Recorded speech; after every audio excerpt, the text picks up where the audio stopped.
Can you hear me? Yeah, what's up? In my opinion, from what I loosely remember, since I haven't really touched this game for a while, I've only recently joined this Discord because I was really interested in it, and I had like a certain sudden resurgence of Gigantic. From what I remember, me opening the game, it was cool because first I think it was free. It was definitely free. It seemed free. So when I loaded it up, it was like you see it in the store, and then you're like, oh, let's download it and see what's going on. When I looked at it, it was beautiful. The art was great. The only few issues I had was with the typing. It was really confusing with some of them. I can't really bring any to mind. I just remember having a lot of trouble with understanding how the characters worked. But I most of it was great, though. Yeah, the only downside would be of the typing. And from what I remember, I don't think it covered a lot of the finer details of it, definitely. It was a lot more broad, basic, and it's either I don't know if there was another section for it for like, look like reading up on it because I do remember if it was this, I do remember like status effect like menu where you could see all of it, and that was off to the side. I had to look for that myself, and that was kind of confusing when I went to a match and knew nothing about whatever status effect was being applied to me. So that's really all my that's my 2 cents about it. All right, good points. Thank you very much. Next up is Spot On. Spotin? Spot On. Ah, hello. Hey. All right. So my experience with like Gigantic when I first opened it up back when it was running through Arc because I had gotten into the close beta, but that's not the point. The thing that I had noticed was like I had been pulled into the game because of like its visuals, its animations, all the cool character designs, and like playing through a tutorial was kind of fun, but I felt like I wasn't really being told anything really. It was just the basic gameplay loop without much explanation. Then I went to picking characters, right? Throughout most of the game's lifespan, I have stuck with Mozu because, well, it didn't really make like sense to me because of the typing. I've always been the more like sort of melee focused characters and whatnot, right? But it was kind of strange because, well, Mozu, right, was described as a caster, but Mozu doesn't really do a lot of casting.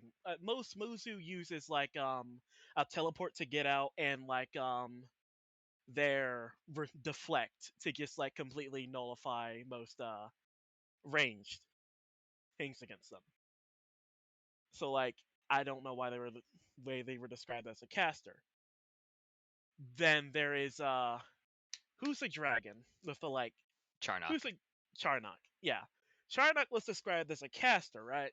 And it actually made sense for him because he probably does the most sort of standard mage type abilities in the game, right? You got your big AoE, you got your slow auto attacks, right? And then whatever. You get the point, okay? Plus you got your little rocket jump to like take you to safety. But it made sense for him to be categorized as a caster. With someone like Ramsey, right? Ramsey and Wu, right? They are both described as fighters. But in actuality, when you go into like here, they are just straight up assassins. But Wu kind of also isn't really an assassin, but also kind of is. And what I mean by that is like Wu is more like someone who catches people out. He can go and do his assassin stuff, but what people want you to do sometimes is like they want you to look for like their like grab their carry with the best ability in the game is tongue, right? And that alone, right, is sort of like what kind of confuses me a bit because all the fighters are actually just assassins. All the assassins are properly labeled. And then everyone that is labeled as a caster is basically just another flavor of like ranged DPS. And I didn't really get what was up with like the one character that was described as an actual bruiser, but it felt more like the game wanted you to play him like a sort of tank, but you had like a lot more damage. And then of course our good old fluffy boy who I keep forgetting the name of because I don't remember names for Paco? some reason. Yeah, Paco. Yeah. Going back to what someone else said, where like it seemed like the game wanted you to play him as a tank, but then it just didn't work. It was just like kind of weird because I isn't his typing described as like a controller or something? Is that it? I forget. But if that typing could be like more concrete and simplified to a point where like, okay, does this character do a lot of, shooting at people? Okay, they're just range DPS. Okay. Is this a melee character and do they have tools that allow them to survive in the middle of like a fight so they can like, be in the front line?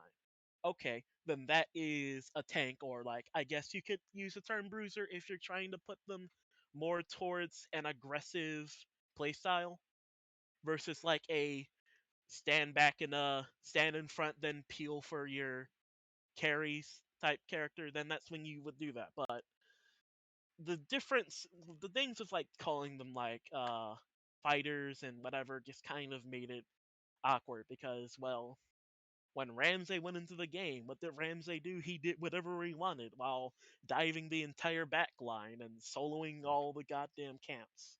Okay, cool. I think I got it. Hey, Yeah, my bad. thanks. No, it's all good. Much appreciated. Thank you. Hmm.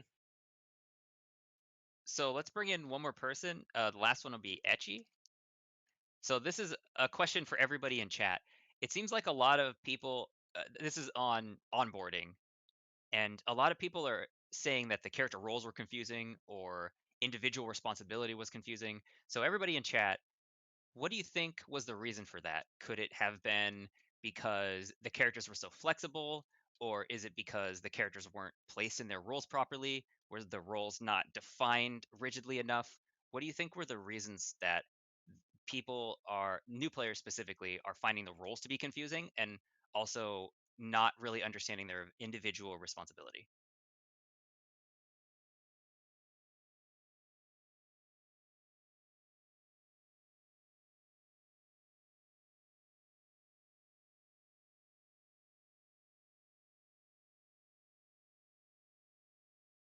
Yeah, Etchy, you're in. It doesn't look like you've connected yet.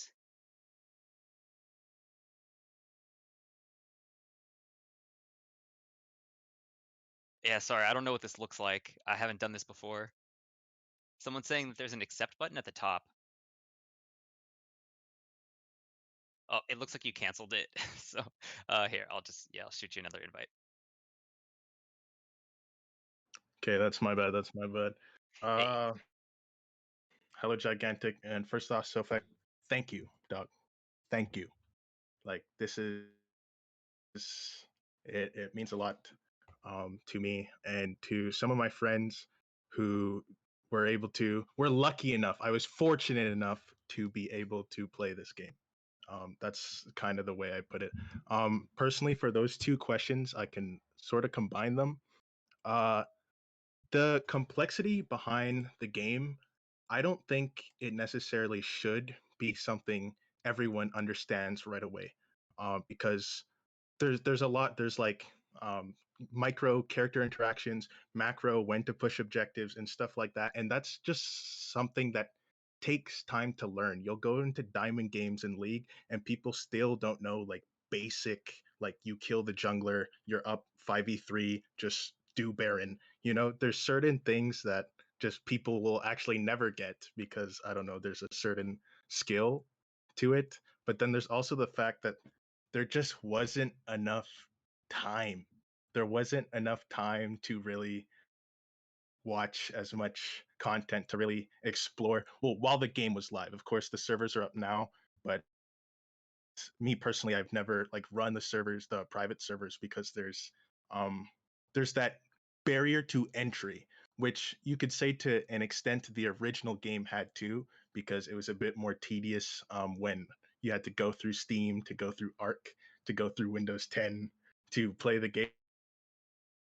Um, but yeah, I definitely think for a lot of those character interactions, gameplay, the way characters play, the way characters build, like that's not something people should get in maybe like a month. People still don't know, and these things change with meta. So of course, like that's not. I still don't know if cleanse works on Mordekaiser's alt, and I've been playing League for. I still don't know if that works. Do I have to buy QSS? Like these aren't interactions that everyone should necessarily get right away. And in terms of like character balance, of course, in a way, everyone was bad at the game because no one really got to play the game for too long. So just like how League, there's a certain like this character is just broken because like Master Yi, there's a certain like everyone needs to know to CC this guy and he's not broken anymore. But like that like base knowledge isn't yet in the public because one, the public is so small. Two, the content is, dude, I'm so sorry I didn't make content for this game because like I would see on the Gigantic official channel you and the team making content like and there's like a certain, you don't know, um how do I put this? I have to tell my friends. I imagine this must be even more painful for you, so I won't get to. But I have to tell my friends, dude, you would have loved this game, um, and that hurts, because I loved it and still do. But I don't know, the with the meta and complex interactions, those aren't necessarily things that you should baby macro. There should just be like a community teaching each other that, but that community never really got to build itself with the time it had, and just like the general uh perception of the game at time. Because why are you gonna there's a certain Overwatch is to it's Overwatch, and this is when Overwatch was prime Overwatch. Nowadays Overwatch is cringe. No one, I don't know anyone personally. Everyone I know who used to play Overwatch doesn't play Overwatch anymore. But like back then when Gigantic was like bopping, Overwatch was like prime. Like I loved Overwatch then. That was like my favorite era of Overwatch. So even though I loved Gigantic, there's a certain like you're trying to convince people to play Gigantic, and it's very there's like it's a very difficult process because Overwatch was just so big at the time and also really fun. So there's a certain timing to these things that always can go wrong. Uh, yes, and yeah, I'll just finish up, dude. Thank you so much. I hope that the game could or servers could be back up one day, because I think, especially now, I my general opinion and general what I seem to see with Overwatch 2 is everyone just saying it's the same game, but that's what people wanted. They want a new game essentially, and I think Gigantic, if it came back, could maybe fill that fill that desire, or at least could try to. I I just I miss it, man. Thanks so much for Cool. having me and for coming here today. Yeah, your comments are certainly welcome. Thank you. All right, cool. I think we got a lot of good stuff there about the onboarding. So it sounds like just in general for both the combat topic and the onboarding, there just wasn't enough, like the game didn't have time to develop the intrinsic knowledge that a long-standing game has, where players are easily able to share information, and also all the other things that were discussed. That one specifically, I think, was the root of a lot of the issues you guys had. So the next two questions, let's hope we can jam through these really quick. The next one is about bots. So if you have a lot of experience with bots, go ahead and request to speak. I'll only take like 1 or 2 people for this one. And the one after that is like accessibility tweaks. So if you're hard of hearing or colorblind or something, that'll be the next one. So yeah, let's just get through these 2 really quick, and then we'll get right back to the cool stuff. All right, Cosmic. Something about bots. So yes, there were bot matches, and you were forced to play against bots in the beginning during the tutorialization of the game, and then you could choose to play against bots. So hey, Cosmic. Hey, oh man, I played a lot of bots with friends because I had some friends who just would not touch PvP. And one issue was the only map was Ghost Reef. Like, if you were new to the game and you wanted to get your first experience playing bots, which wasn't a good experience, you would only know Ghost Reef. It wouldn't prepare you for any of the other maps like Sanctum Falls, where we all know Sanctum Falls with its early clash confusion, where a lot of people would end up drowning in the old map because they didn't know to move to the clash map. And then there's also just the only bots were Xeno, Mozu, Margrave, Charnock, and there's one more I'm forgetting right now. Trip. Those were the only bots, and they weren't good. They would just nonstop chase you. They would chase you under the Guardian. They would just follow you all around the map, and it's just kind of not a good experience. It was just kind of, if you wanted to do, no, I don't remember if you could do fortune cards in bots. Like, I guess that if you, it's been so long, if you could have done fortune cards in bots, I think that would have been like a nice feature if it wasn't already implemented. But a lot of it just, the bot matches kind of just overall felt incomplete in terms of bot AI. The fact you can only use one map, and then just like, I don't remember if you could do fortune cards. Like, I know you couldn't do badges, which made perfect sense because you need to earn those badges. You don't want a easy pentakill badge in bots, you know. Yep, great points. All right, You cool. could do most but not all fortune cards in bot matches. Yeah, that was, yeah. All right, thank you for having me again. Yeah, thank you very much. These 2, so I'm gonna invite Super Sabir next, and then we'll move on to the next one. So this is just about bots, and the next one will be about accessibility. And so by accessibility, that means people who need something extra from the game, like hard of hearing, colorblind, things like that. But this one specifically is about bots, and then we'll move on after this. And yeah, I'm still reading everything you guys are saying in chat, and I'm taking a lot of stuff from chat and putting into this doc. Yeah, I actually thought we were talking about accessibility right now. Oh, okay. So, All right. Nobody else has anything well, about bots. Let's move on to accessibility. So yeah, take the floor. And then I anybody mean, who wants to talk about accessibility, you can go ahead and request to speak. I felt it was kind of sometimes hard to when it comes to communication during games. Like the text chat was basically your primary way. I mean, you also had your pings, obviously, but like the text chat was basically kind of like invisible until someone pinged or put something in. But I mean, aside from pinging, it wasn't maybe clear if you could like type something in, and also the transparency kind of made it hard to maybe see read some stuff. So like I felt that was kind of annoying. All right, definitely. Hey, thanks a lot. Yeah. Next up is Spot On. This will be the last one for accessibility, and then we'll get back into the meaty questions. All right, so accessibility. I think the amount of options that the game had at launch was like, but the controls count as accessibility. Probably not. But like, I think the amount of options that the game had at launch didn't really help out with certain things. I know I'm pretty sure there was a color blindness option.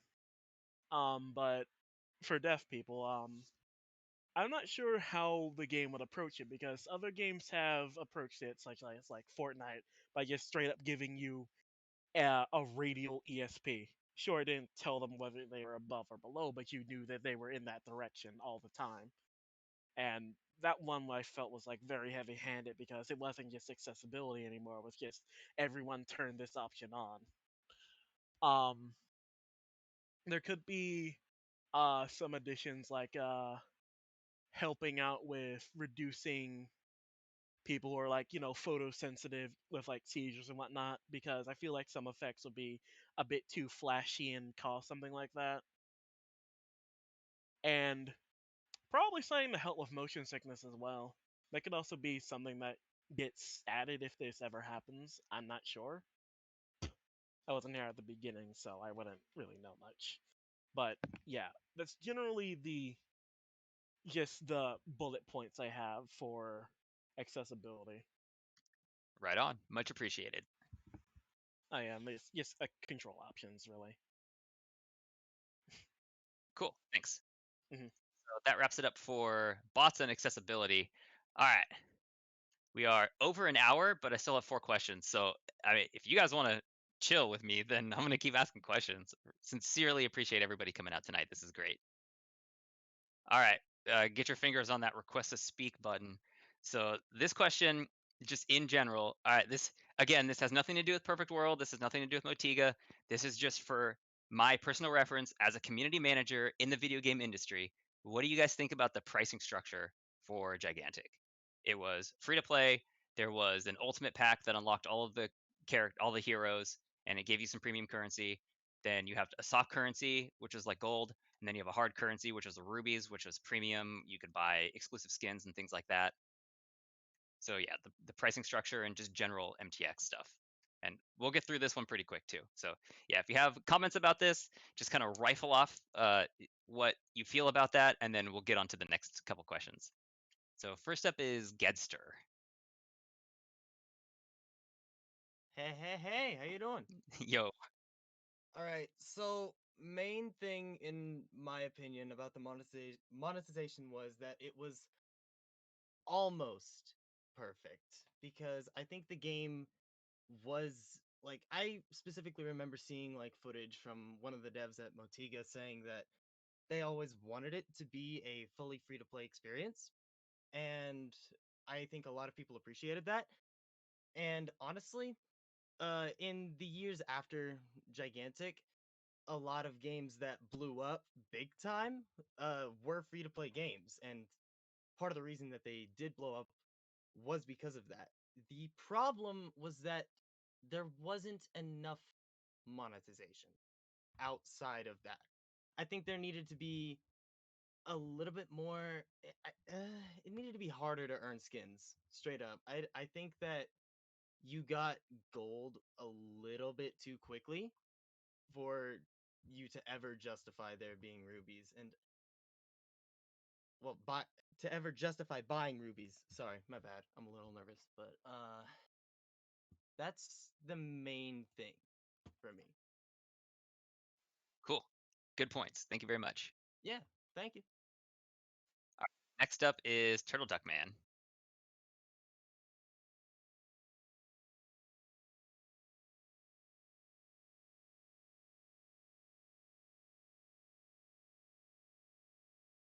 Oh, hello?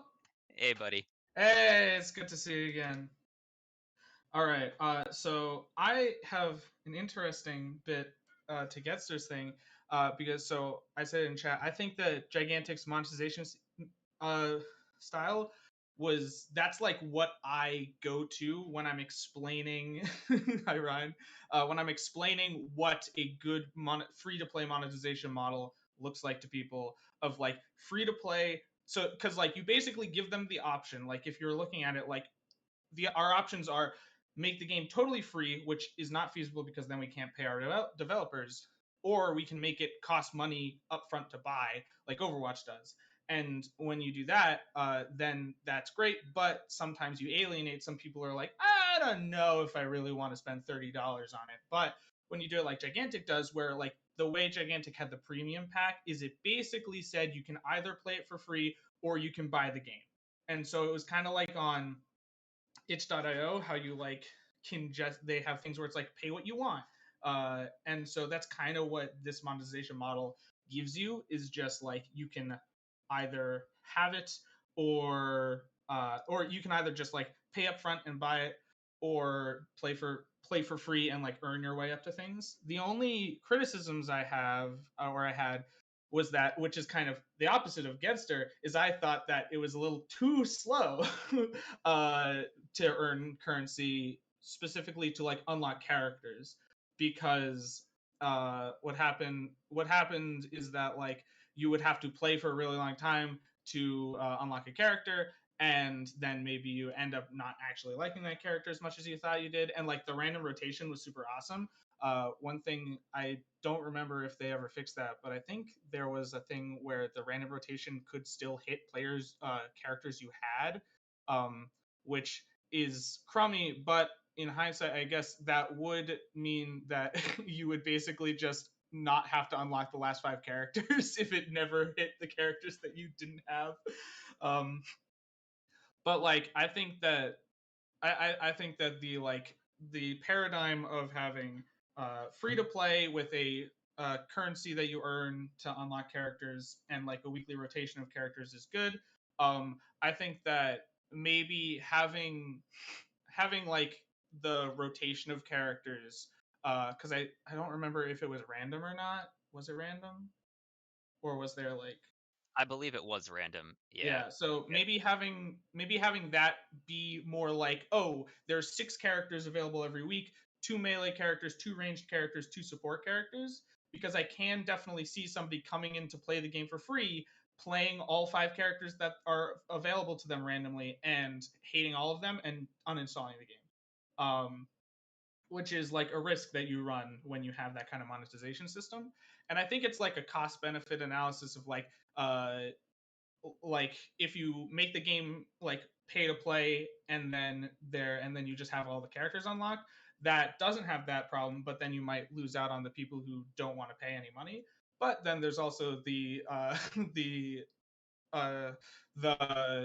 thought process of like, there is a kind of sunk cost marketing almost, which is a terrible way to say it.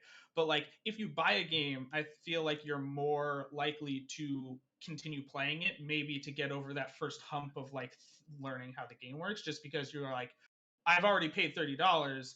I don't want to just like throw the game away. But if you're just like download a game for free, play the first 2 matches and hate it, then you just uninstall. So basically, I personally really liked the choice of free to play with earning things, and then once you feel like you like the game enough, you can just buy it for $30, totally fair price.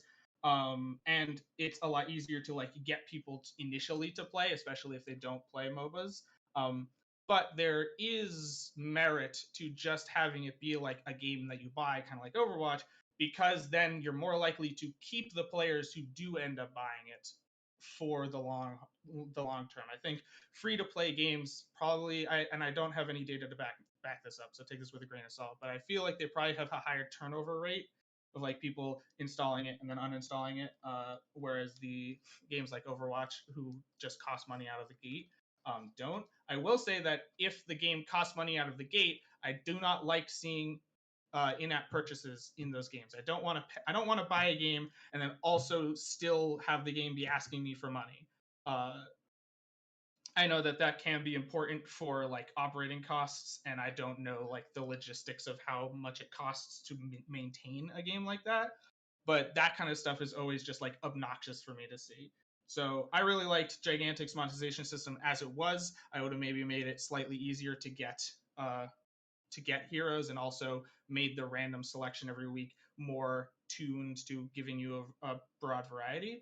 Uh, but I can see an argument for having it just cost $30 upfront and that just being the only option. Was it $40? Oh, okay, never mind. Still worth it. Rad. Yeah, see what On Her put here in chat. But yeah, thanks so much for the comprehensive breakdown. I really appreciate it, man. No problem. It's good Good. to be here. Yeah. All right, take it easy. All right, next up is Spot On. Oh, wait. Did I cancel that or did he leave? Oops. I may have canceled that. Sorry, dude. All right, next up is Sephiron.